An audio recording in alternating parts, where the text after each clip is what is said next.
Not long ago, I did a video blog in direct response to world events. It was extremely unscripted, and it felt good just to kind of say some things that were going on in my head. And I thought, maybe I'll continue that on with the spirit of trying to inject positivity and not introducing any judgment. Um, it's impossible for me to turn me off and not have my own perspective. I mean, that's kind of the point. But I'm going to try to share my thoughts as civilly as possible for those that are interested in hearing them. And so, with that, I bring you just my thoughts. I don't know if it'll be on a normal cadence, and it's reflective only of my opinions, not any opinions of any organizations I may happen to belong to. Um, and I'll be honest, while I hope it gets some people talking and thinking, a lot of it is just, well, for me and my family and my kids to see real time how I evolved in thought and as a human being. So, with that, I bring you the first official episode and hope you find much enjoyment.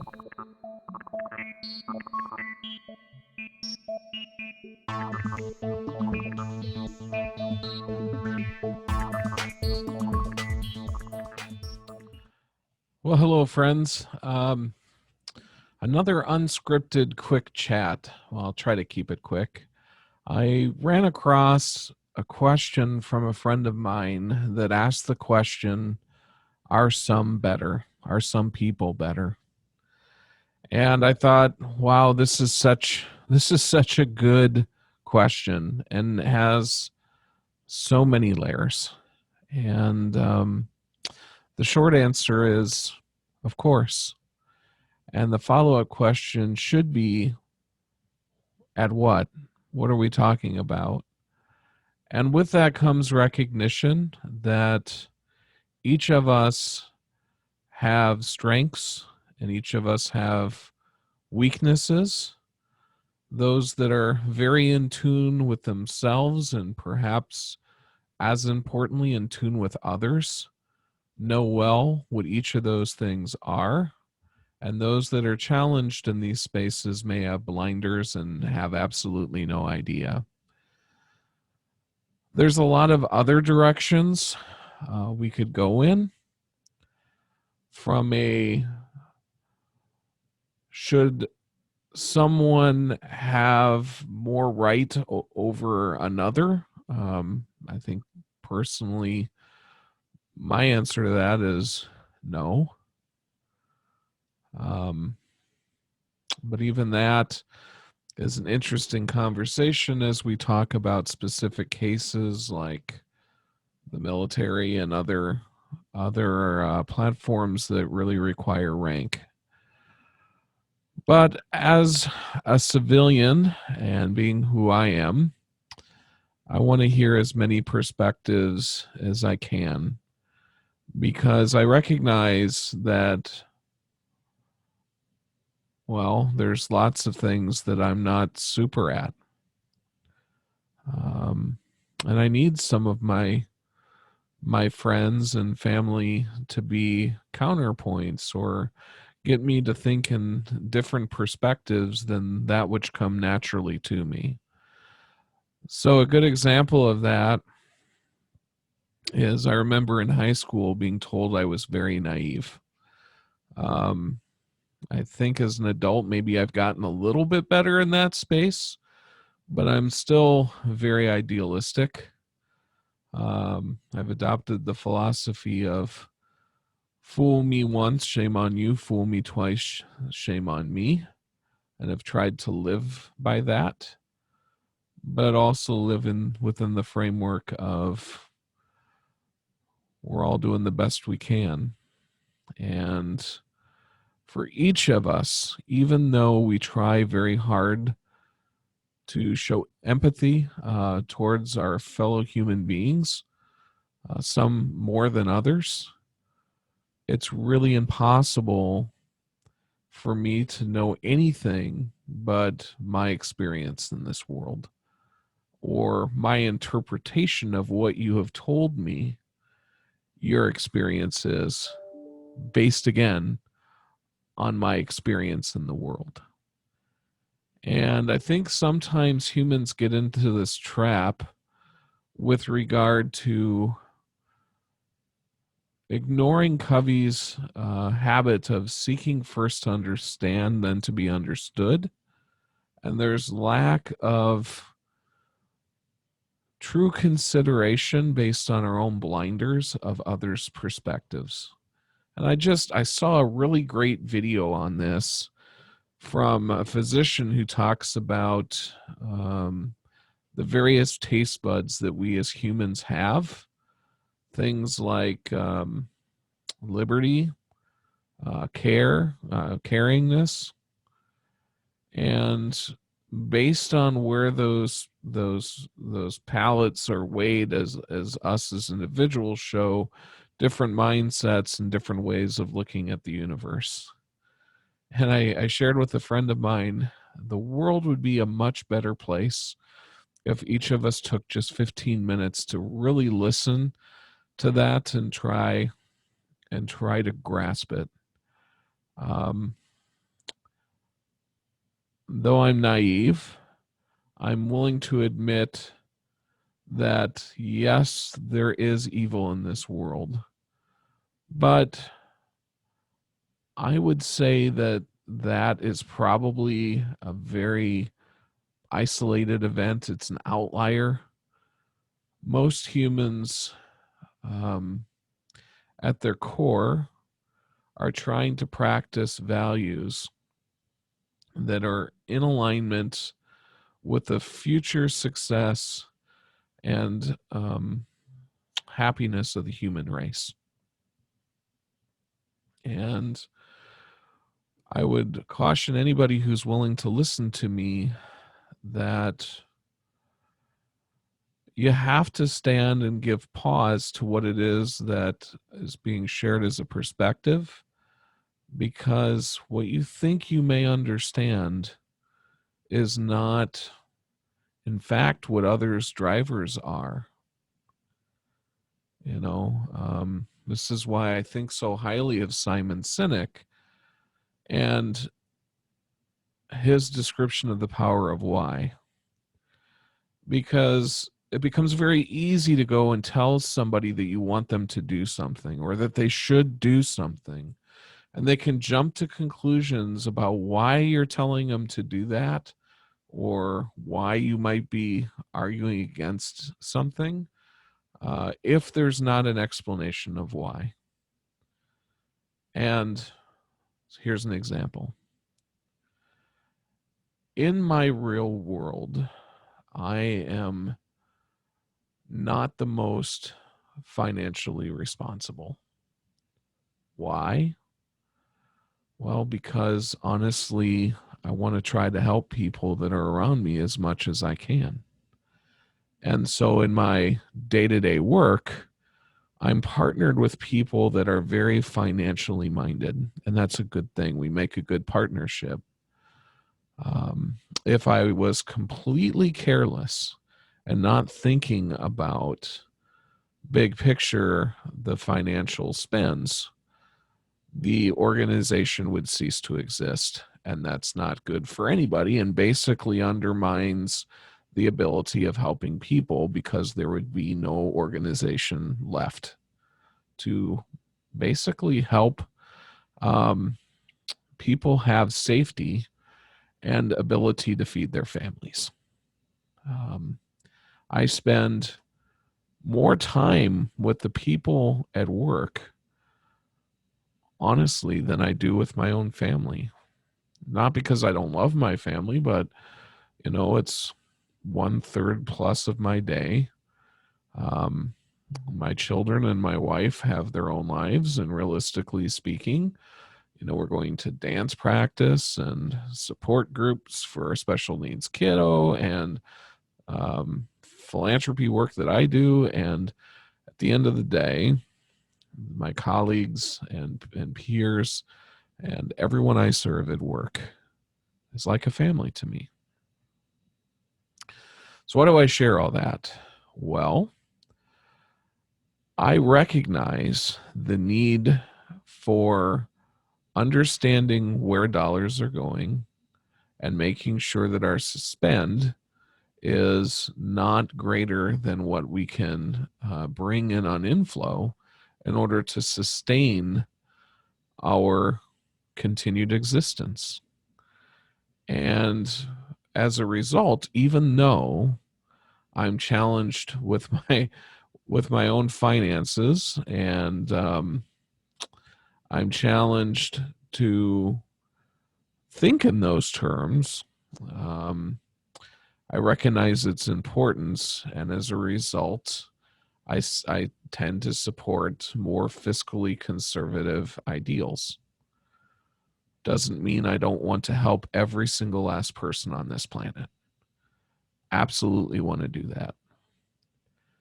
But I also see the great country that I live in as a great enabler for helping the rest of the world, and putting my children into tremendous continued debt is not something I take lightly. And I would be remiss if I also didn't say that I'm extremely open and willing to hear conversations from others about where it's important to spend and why. So this example is illustrated for two reasons. One is I don't want to be seen as a hypocrite because my primary driver isn't financial as a human being, even though I think from a country perspective, it's a really good thing to consider. And the secondary piece of that is the conversations are so important. And just because I asked the question about how are we balancing things and where are we putting our investments and how does it affect us as a nation to grow? And I look at multiple different sources and try to balance them independently of my own viewpoints, independently of any political aisle. It doesn't make me a villain.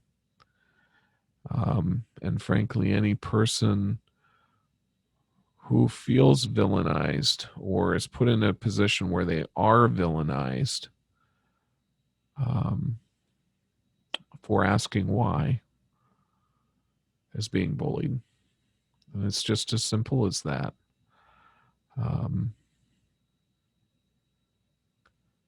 There's long-running truth that has gone throughout humanity and its histories. Sometimes we forget about it, and one of those things is the golden rule. World would be a better place if we did unto others as we would have them do unto us. And my daughter and I just had a really great conversation about this, and it was a time warp because I remember talking to my parents, and I would say, "Oh, my time is way more tough than when you were growing up," and so on and so forth. And we had a very similar conversation, my daughter and I.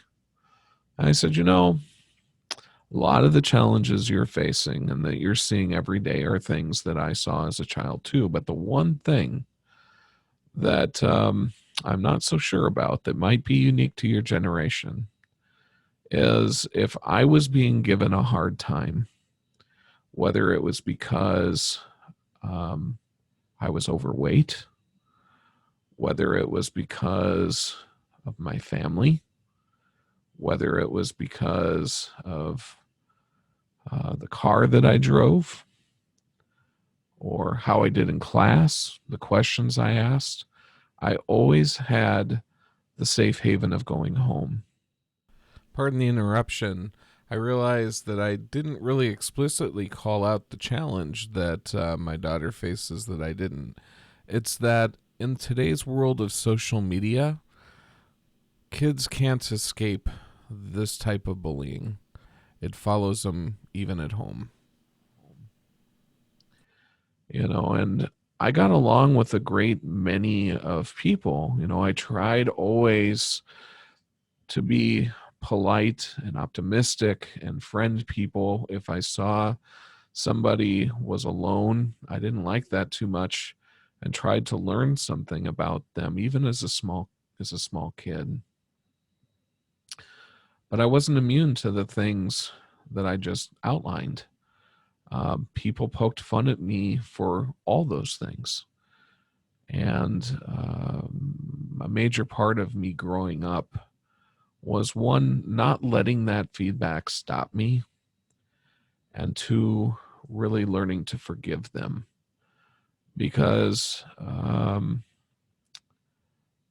I could spend a tremendous amount of my life being really resentful for the seemingly heartlessness of some of my fellow human beings. And I've had days where that has really taxed me. But I find inspiration in a couple of things. One is there's a martial arts that teaches you when you are attacked with fire, the only natural combat is water. And when you are attacked with water, the only natural return is fire. So, the way I have grown to interpret this, and I think it's so important, and there's so many great thinkers that agree with this, is when you are presented with hate, the only way to combat it is with love. And when you are faced with complete and utter lack of drive to address things, here's where the trick is. The way to inspire people is not to do so with hate, it's to do it with even more love. So if you're dealing with pacifism, the way to deal with it is to really, really push for the conversation and to do so with an open heart. If you have aggressive hate coming at you, the way to address that is with love and understanding and being a bit more on the passive side as to not escalate things. And I know there are many that will strongly disagree with me, and I understand and respect it. I'm not saying watch a crime occur without trying to do something to help the victim. That is not what I'm saying. But I'm saying there is a great many number of perspectives out there. Um, I know that I would never assert to be a master uh, carpenter. I would never assert, heck, I've been in computer science my entire career, going over 20 years. Even in that space, I wouldn't consider myself a master. I always have to listen to the feedback that I'm given, apply it to my experience, and make the best decisions that I can. And some of that just takes getting multiple perspectives and weighing all of it and making the best choice. Final words, and then I'll get off my soapbox. I really do hope you've found this helpful, and to tie it into some of the motorcycle vlogging I've been doing. It's important to try. It's things aren't perfect. The motorcycle I'm working on would never get done if I didn't try. And from time to time, I have to reassess and say, did I do that right? And if I didn't, fix it. But science, Our understanding of the world and our place in it has evolved tremendously over time. My abilities as a computer scientist and my understandings of that world have evolved over time. As I've gotten older, what I've come to realize is the more I know, truly know through the experience of my life, the more I grow to respect how much I don't know. But here's the thing that I can tell you for sure. I am convinced everyone is doing the best they can. So with that, I hope some of this helps. It was the spirit in why I shared it. Maybe it brought a smile to your face. I'm really trying to restore some hope and dialogue because we are a family. And I challenge you to continue seeing the beautiful things that are around you every day.